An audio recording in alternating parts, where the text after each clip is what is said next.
4, the 3 are kind of related except the 1. Would that be proportional limit? Yeah, that's what I was about to say. Will that be proportional limit? Proportional limit, elastic limit, yield point, or fracture point?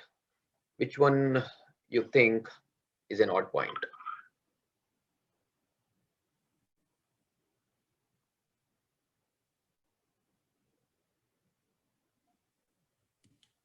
A, proportional limit.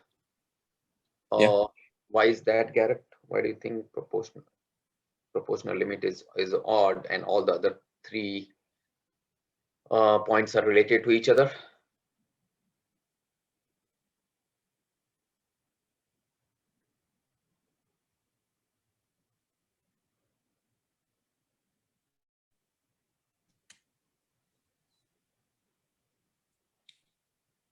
Okay, so let's discuss about this. So proportional limit, elastic limit, they are actually related to each other, because as we have seen in the stress strain diagram, during the elastic deformation or elastic zone, we have the stress is directly proportional to the strain, right? So that is the elastic limit, and then we will have this elastic limit or the proportional limit until the yield point. Until the yield point, you increase the strain, the stress, you increase the stress, strain will increase in a proportional manner, right? And then once you reach the yield point, after that the material will lose its material has already been deformed elastically, right? And then it will enter into the plastic deformation zone. So after that the material will lose its the proportionality, and then it will not follow the Hooke's law, so all those things. So point number A, B, and C, they're all related to each other, okay, except the fracture point, because after the yield point comes the ultimate tensile stress, right? And keep on increasing or applying the stress, then the material reaches its end stage, and the material will fracture at its fracture point. So the right answer here is D, fracture point. Garrett, any doubt, Garrett, about this? Or are we clear about this? That sounds good. Okay. Next question for Justin Chauvin. High elastic modulus in materials arises from?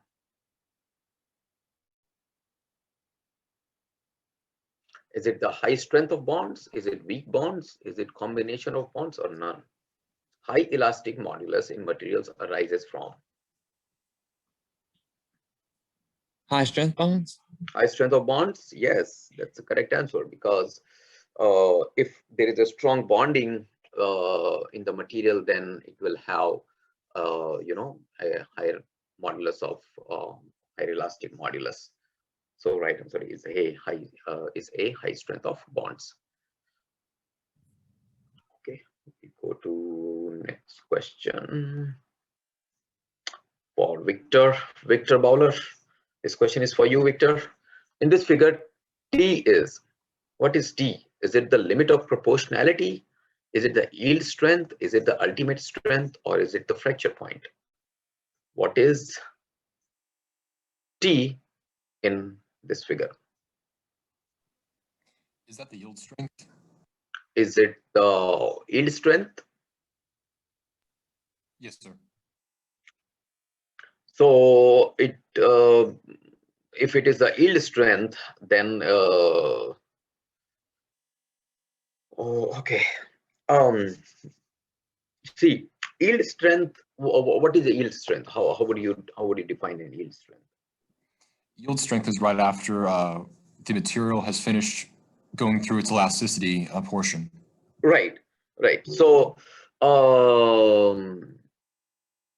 I would say in this case the yield strength would be W, because or maybe U, because see, W is what when we have seen the 0.2% of strain offset, right?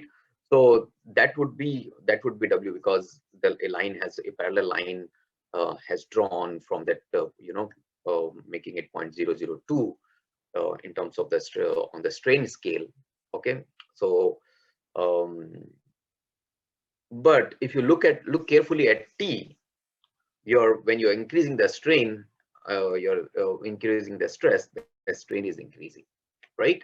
So point T is the limit of proportionality, because after that, after T, if you see the graph here from T to U, you will see a slight deviation from the proportional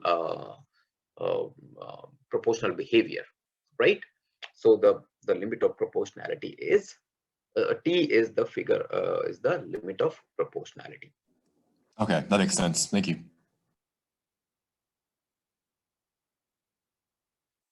Okay, next question is for Addison. In this figure, permanent deformation occurs if the stress is increased beyond.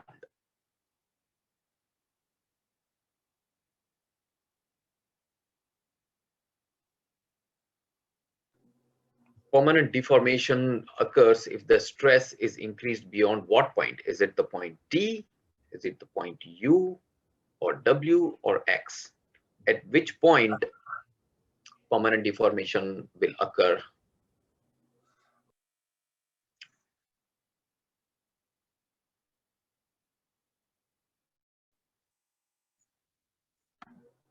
I apologize. I thought I was unmuted. Would it be DX? That's Addison? Yes, sir. Okay. You said, say once again, Addison? I said, I apologize. I was muted. Would it be X? X? Yes. X is the permanent deformation occurs if the stress is increased beyond X. What is X here? I apologize. Can you repeat yourself, please? It's just a lot of. Okay. So, well, I mean, the question is, at what point permanent deformation will occur if the stress is increased beyond what point? Is it the point T beyond which the permanent deformation will occur, or is it point U, W, or X? At what point permanent deformation will occur? Point W. Point W. Okay. What is point W here? Point W. Let's see. What is the difference between, let's say, what is the difference between point W and point X? What is point X here? Let's see. Point X would be the point of, I would say, the point of no return, like where the metal actually reaches its point where it cannot remember its shape. Okay. Then what is point W then? Point W would be a point of less stress, so that would be incorrect. I apologize. Okay. And point U?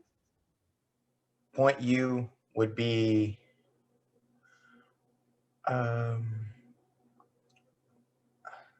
I don't know, sir. I'm sorry. Okay. No problem. That's why. See, we are doing this to, I have seen in so many years that students, they have a tendency, most of the students, they have a tendency to, when we go over questions like this, okay, that time they, they try to recollect their learning or their knowledge and all those things. And so it's a good exercise actually to to quickly learn about these concepts. Okay, so as I said earlier, that there is not a clear demarcation between the elastic zone and the plastic zone. If you guys quickly recall, elastic deformation, the material will tend to resist as much as it can. The bonds may stretch, but they still have the tendency to come back to its original state. Okay. However, if a material has been stretched beyond the elastic limit, the material will lose its capability to come back to its original state. Okay, so and then the material will enter into its plastic deformation zone or plastic zone. Okay, but there is not a clear demarcation, there is not a clear boundary when the elastic zone ends and where the plastic zone begins. Okay, so to avoid that confusion, what we have done, we will take like a 0.2% strain offset, and that 0.2% strain offset is W. Okay, so definite, I would say you will be the actual yield point here. Okay, however, a parallel line has been drawn by increasing a 0.2% in terms of the strain scale, and that is your point W is. Okay, so here the point U is what? It is the actual yield point. Now, beyond yield point or at yield point, the material will lose its capability to come back to its original state. Okay, so at that point, when the material has already been elastically deformed, the material will start its permanent deformation. Okay, so here the point U, which is the yield point, which is the actual yield point of this material, it is the point when the plastic deformation will the permanent deformation will occur. Did I make myself clear, Edison? Yes, sir. Thank you for the clarification. All righty, no problem.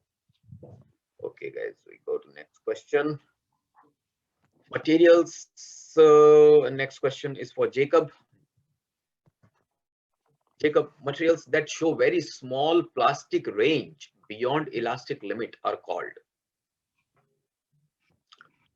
Are they brittle materials? Are they elastomers? Are they elastic? Or are they ductile materials?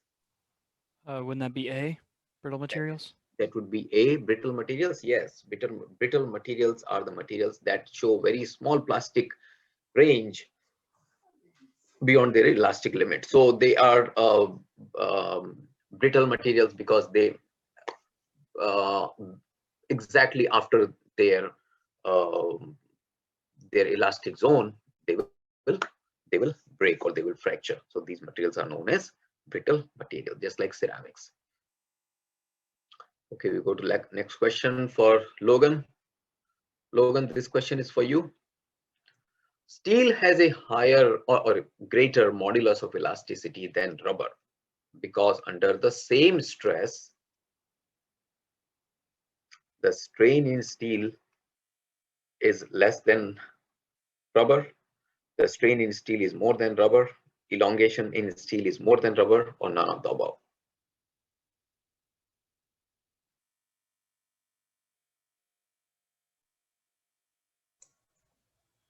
Would it be B? So steel is considered, steel has a higher modulus of elasticity than rubber, okay? Because under the same stress, you are saying that the strain in steel will be more than rubber.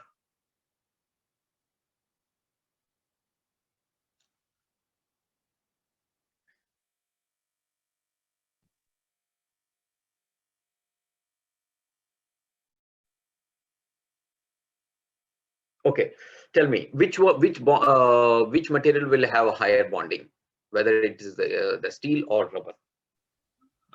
Rubber?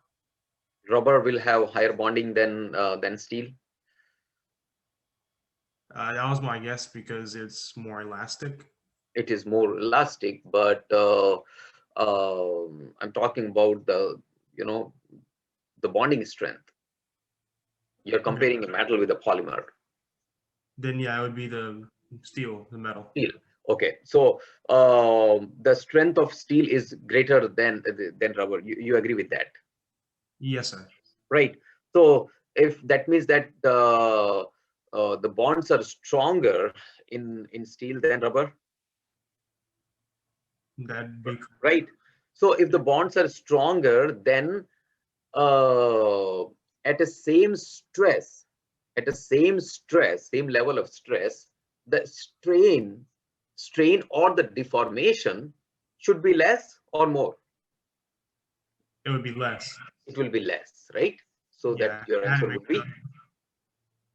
your answer would be A in this case. The strain in steel is less than rubber because the bonds are stronger in steel. So at a given stress, steel will deform less than rubber. So it will have a higher modulus of elasticity. Is that clear, Logan? Yes, it's clear. All right. Go to next question for Mason. Mason Dufresne. Okay. In a tensile test at the end of elastic zone, the tensile strain increases more quickly. Tensile strain decreases more quickly. Tensile strain increases in proportion to the stress. Tensile strain decreases in proportion to the stress, or tensile strain remains constant. At the end of elastic zone, okay, so keep in mind that you are at the end of elastic zone. That means the elastic zone is ending here, is all, or you have ended the elastic zone. So at the end of elastic zone, Would it be B? Decreases more quickly. tensile strain decreases more quickly. See, guys, looks like you guys are getting confused between stress and strain. I said stress is what? Stress is the amount of a force that has been applied on a material, and strain is the deformation, how much the material is deforming. Okay, that is a strain. So at the end of elastic zone, what do you think? The material will deform less or material will deform more? Deform more. Yes. So your tensile strain increases more quickly, right? That is the strain, right? The material will deform more quickly. At the end of elastic zone, the material has already been deformed elastically. Material has already been lost its capability to hold its atoms or molecules, right? So it will deform quickly, it will deform more. So it will have a the tensile strain increases more quickly. Alrighty. Go to next question. Next question for Justin Shawin. Which property deteriorates on strain hardening?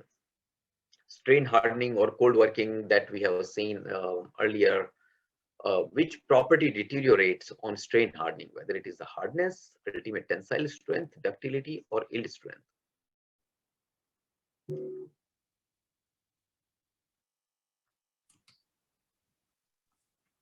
Is it C? Is it C, ductility? Yes. So ductility is the property that deteriorates on strain hardening. Alrighty, we go to next question for Eric. Toughness of metal with strain hardening. Once again, strain hardening is the cold working. What happens to the toughness with strain hardening? The toughness increases, decreases, remains constant, or first increases and then decreases? The toughness would increase. Toughness increase, why? Because as it's hardening, it's getting harder, so the toughness also goes up at the same time. I mean, it wouldn't get softer and the toughness would go up. Okay, is that toughness? What is toughness once again? How do you define toughness?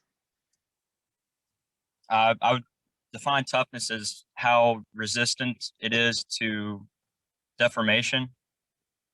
Okay, I would like you to go back to your notes, and if you have written the definition or wherever I have explained what is toughness, could you please go and check and then tell us one more time? Are you sure about this, or would you like to change your answer? Let's see, I'll go back and check like you said. Okay.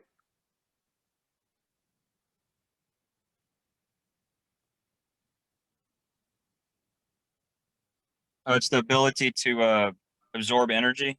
Yes. So I think that would decrease because as it gets harder, it can absorb less because it's stiffer.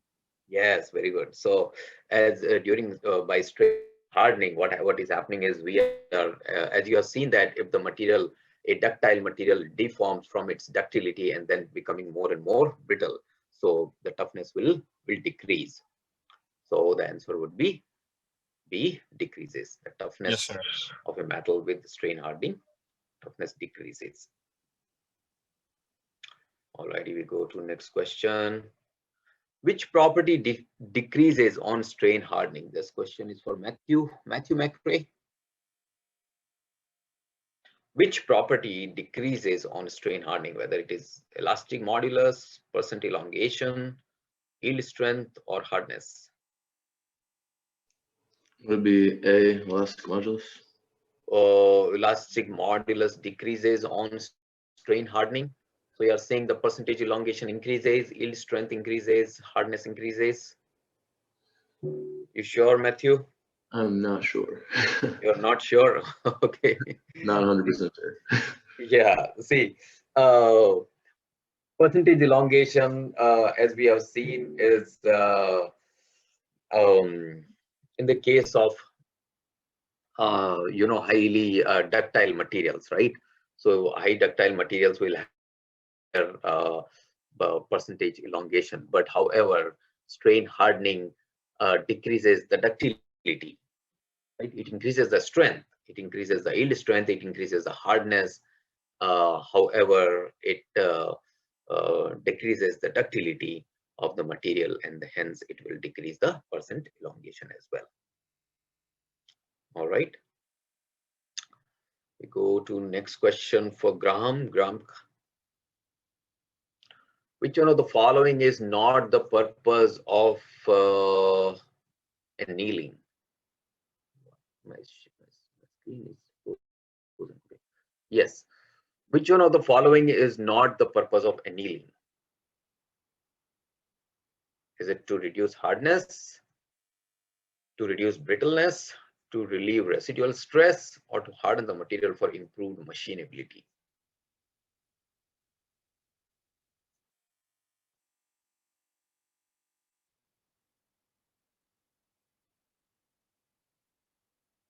To relieve residual stress? You sure, Graham? So whenever I'm asking students, are you sure? Everybody's saying no, sir.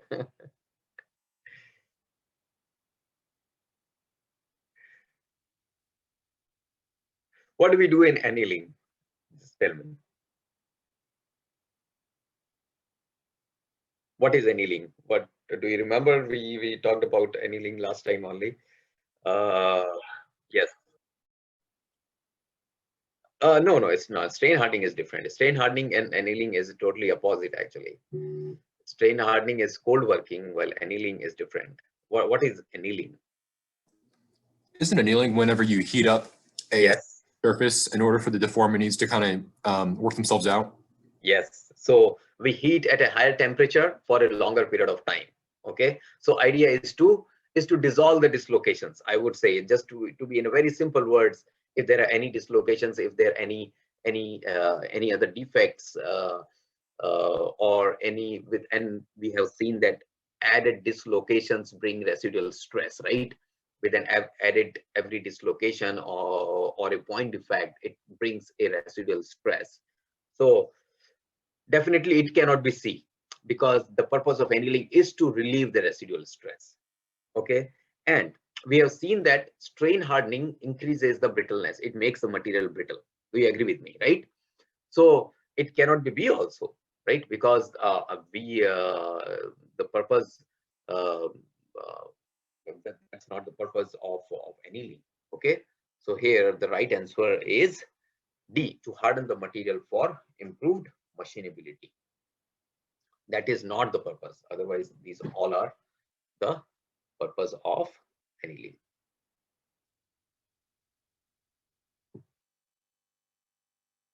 Alrighty. We go to next question. Next question for Abigail.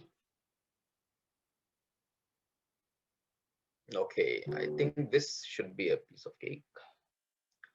compressive and tensile strain results in the localization of what type of atom, impurity atoms respectively.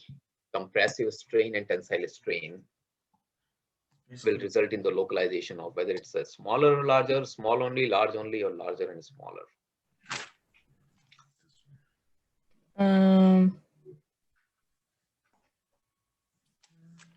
Is it A? Is it A, smaller and larger? Yes, right answer is A, because compressive side will have smaller atoms. However, the larger side, wherever the atoms are missing, the lower part of or lower extra half part of the edge dislocation line can localize larger impurity atoms. Right answer is A.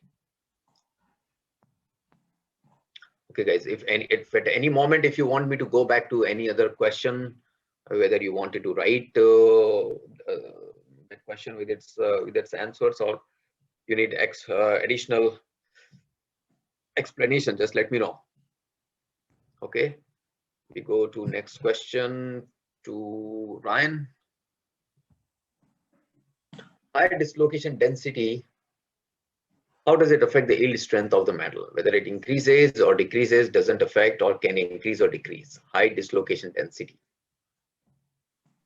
C, it doesn't affect it. It doesn't affect. Are you sure? Once again, the answer would be I'm not sure, sir. Okay, why do you think a higher dislocation density will not affect the yield strength of the metal?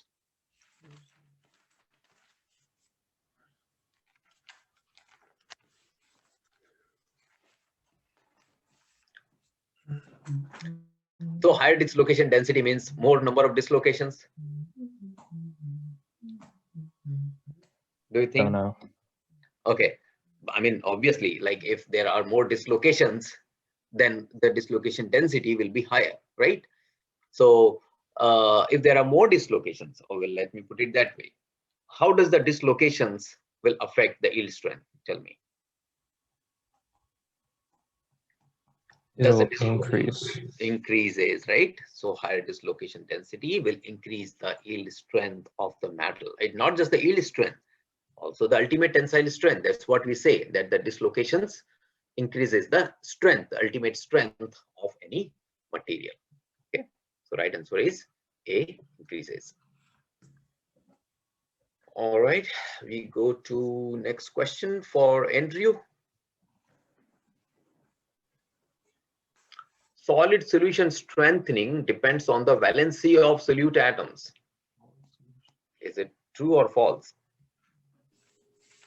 Would it be false? It is false. So solid solution strengthening doesn't depend on the valency of solute atoms, right? Mm-hmm. Why? Right. Because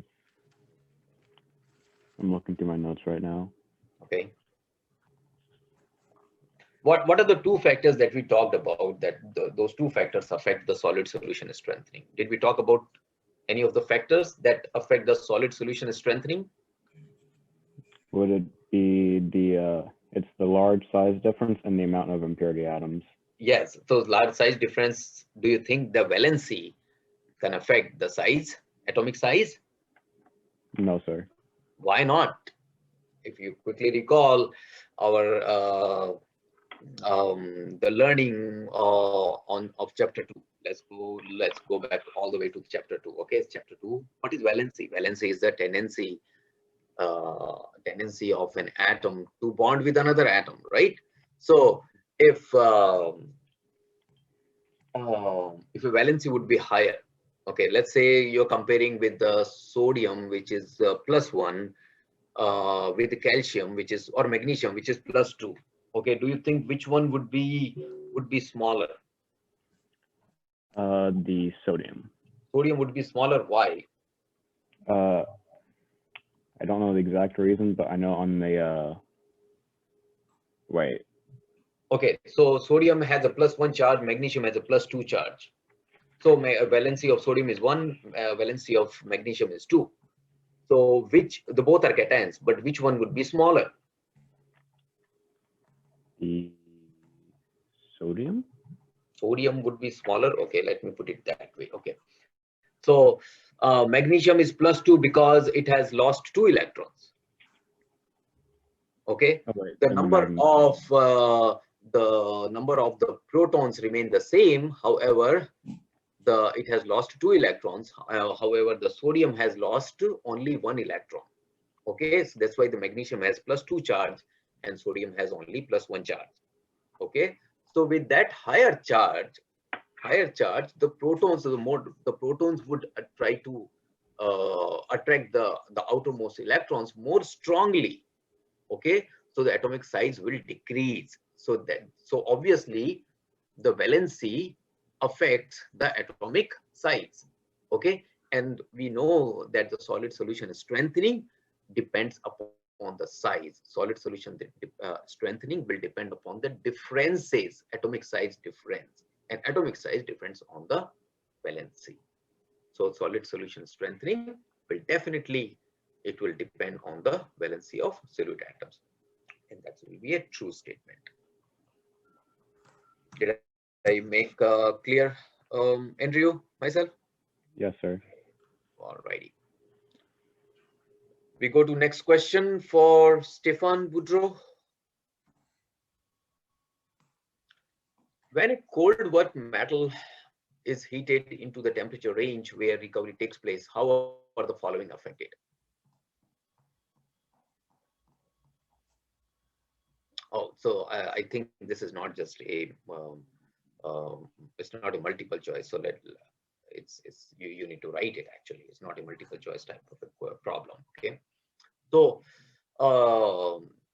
when a cold work metal is heated into a temperature range where recovery takes place, how are the following affected? During the annealing has 3 stages, right? One is the recovery stage, then the recrystallization, and then the third stage is the grain growth. So as we have seen, what happens during the recovery stage? In the recovery stage, the internal residual stresses are greatly reduced. The strength is slightly reduced because we have reduced the dislocations. The internal strains have been relieved, so the strength will be reduced slightly. Ductility is usually significantly increased and hardness is slightly reduced. Okay, these are the type of phenomena. These are the type of the material will change, material behavior or the material property will changes as by the virtue of annealing, and especially we are talking about the first stage of annealing, which is the recovery stage. Okay. So Stefan, I think you may have to take another question. If the radius of a wire, is there anyone who was still working on it, or shall I go back to the previous question? Okay, guys. So that's fine. So Stefan, this question is for you. If the radius of a wire stretched by a load is doubled, then its Young's modulus will be.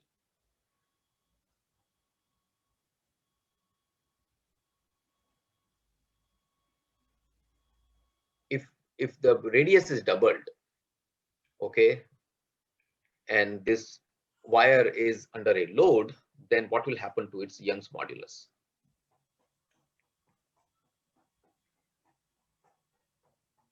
No, it's affected. I'm trying to see.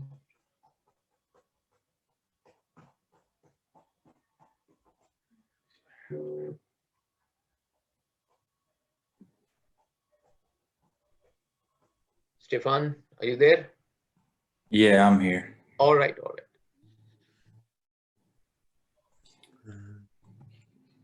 So we are talking about the effect of radius on the Young's modulus.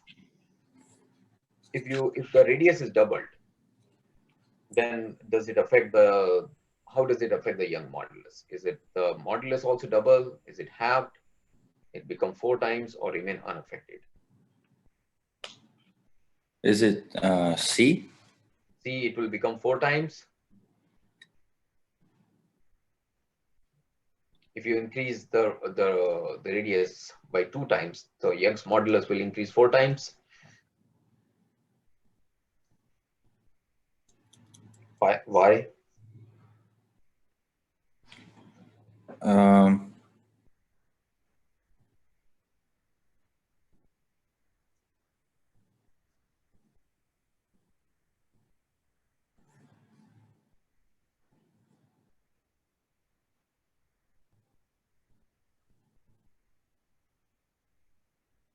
What is Young's modulus?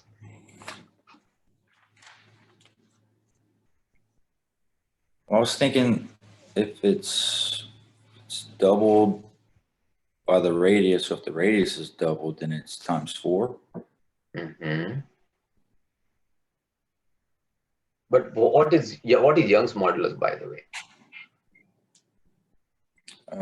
Young's modulus or the modulus of elasticity, right? Right. So how does it affect?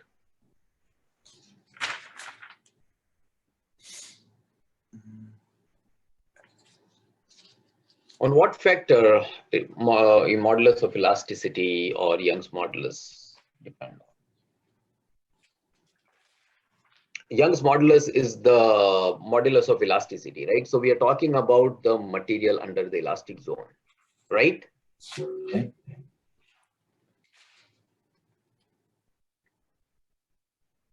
Do you agree with me? Yeah. Okay. So we are talking about the elastic zone or the elastic deformation zone. In the elastic deformation zone, how does it affect whether we increase the radius or decrease the radius, make it 2 times, 4 times, 100 times? How does it affect the Young's modulus? How it will affect the Young's modulus? Because Young's modulus is only a material property, how the bonds, how they are bonded together, right? It is a strength property. Young's modulus is a property by the virtue of the strength of the bonds. Okay. Okay. So if the bond, you're not changing the bond by increasing the radius or by decreasing the radius, are you changing the property of the material? Yeah. What do you think? That was a question. By changing the radius, are you changing the material property? Yes. How?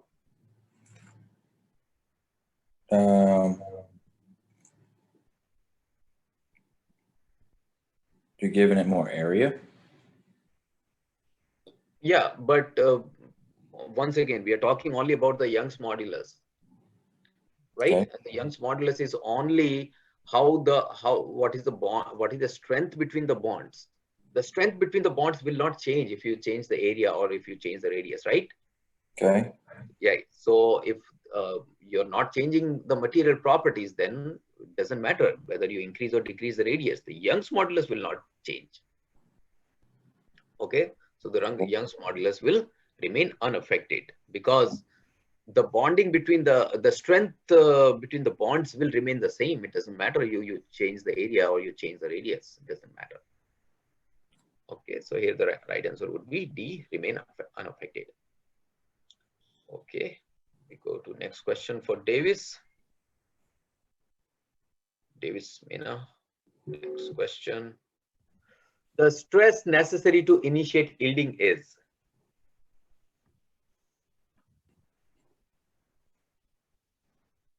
The stress which is necessary to initiate yielding is considerably greater than that necessary to continue it. It is considerably lesser than that necessary to continue it, or greater than that necessary to stop it, or lesser than that necessary to stop it. Say B. It would be B, considerably lesser than that necessary to continue it. You sure, Davis? I guess not. Why do you think? It might be true. I'm not saying. I was pretty confident in B, but if you're asking me, I'm second guessing myself now. Okay. No, be confident, actually. It doesn't matter whatever I ask. Sometimes I must be joking around. So why do you think it might be true? Why do you think it is considerably less than that necessary to continue it?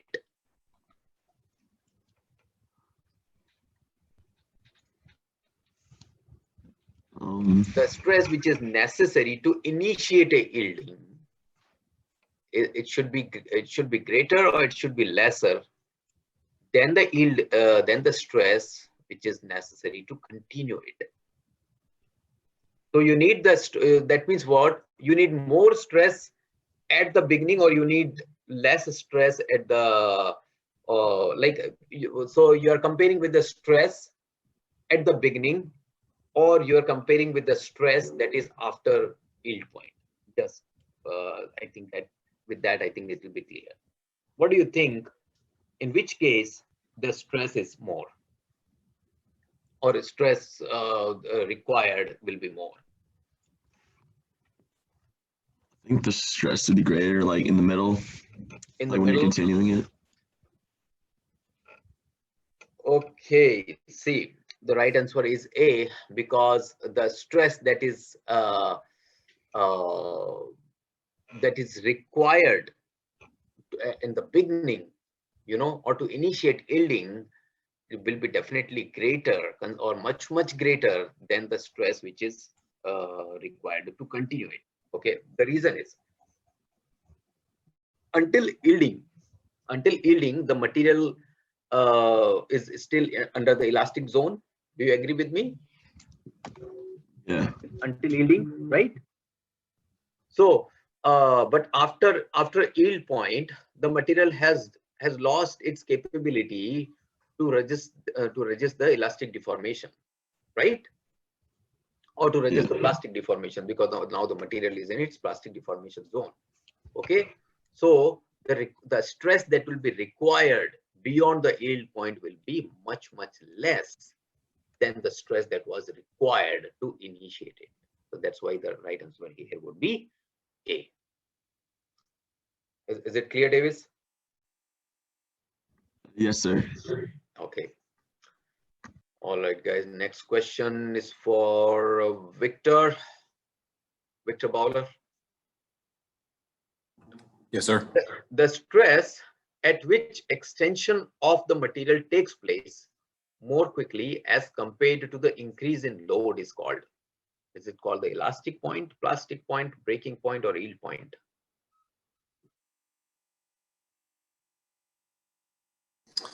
Give me a second. Yeah, sure. Take your time. The stress at which extension of the material takes place more quickly as compared to the increase in load. So increase in load. Load means what? Deformation. Or not load versus load is stress. So I would say elastic point. is it the elastic point? No, the right answer is the yield point. Just read the question once again. The stress at which extension of the material takes place more quickly as compared to the increase in load. That will be called your yield point, not the elastic point. Because until the elastic point, your material is not extending, right? The extension of the material is taking place beyond at the yield point only, or beyond the yield point. So here the right answer would be D, yield point. I think I have my yield point, my elastic point mixed up. Is the elastic point before or after your yield point? Oh, elastic point is before, obviously. See, the material starts with the elastic deformation, right? That's the elastic, the first stage of stress strain diagram is our elastic region, is the elastic deformation zone.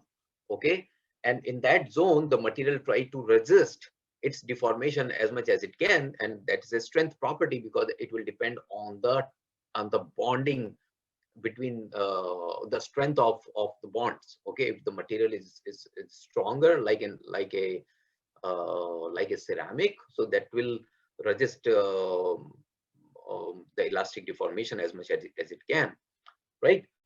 After that, the material loses its capability to come back to its original state, and that's when our yield point is. Okay. So at yield point, our material will begin plastic deformation and it ends elastic deformation. Okay, thank you. Alrighty. Next question for MD. Who is MD? Is it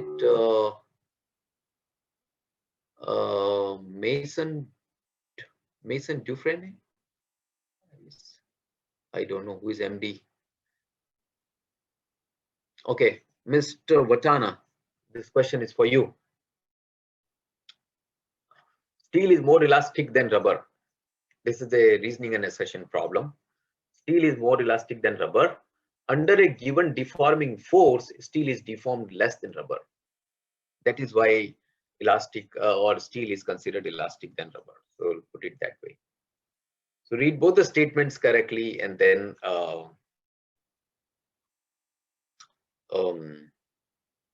give your reason, Mr. Watana.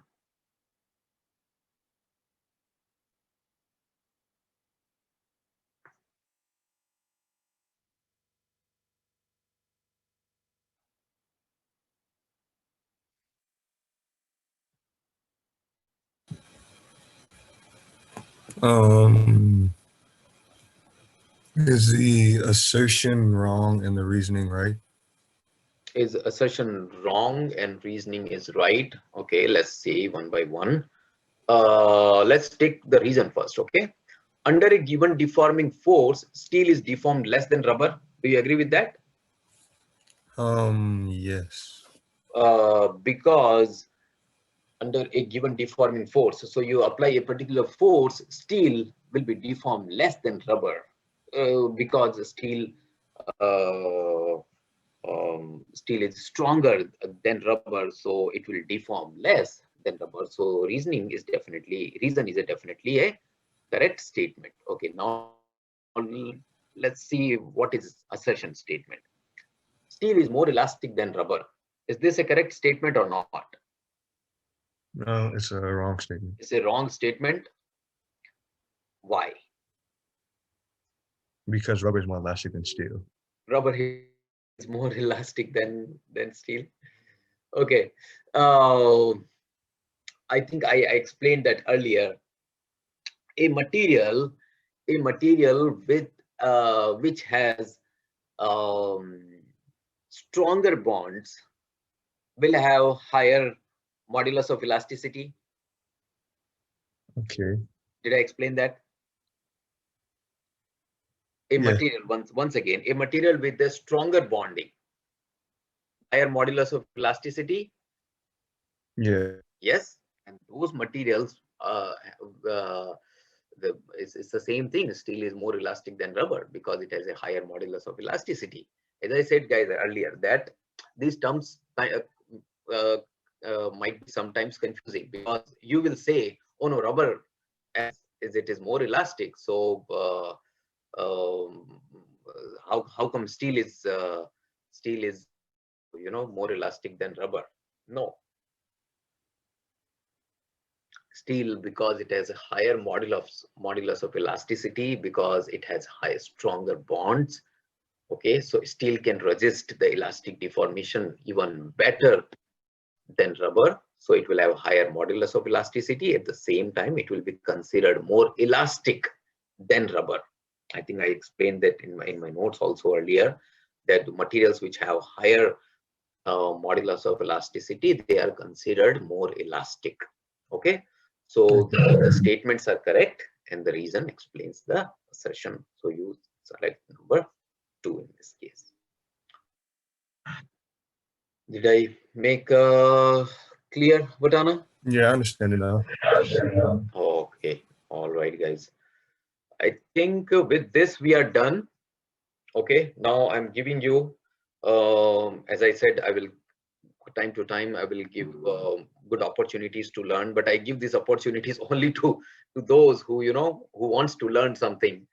So this will be your another spot quiz for 4 bonus points. Now I know that there are many students who in the previous test they were at 89 or 88, or there are many students actually.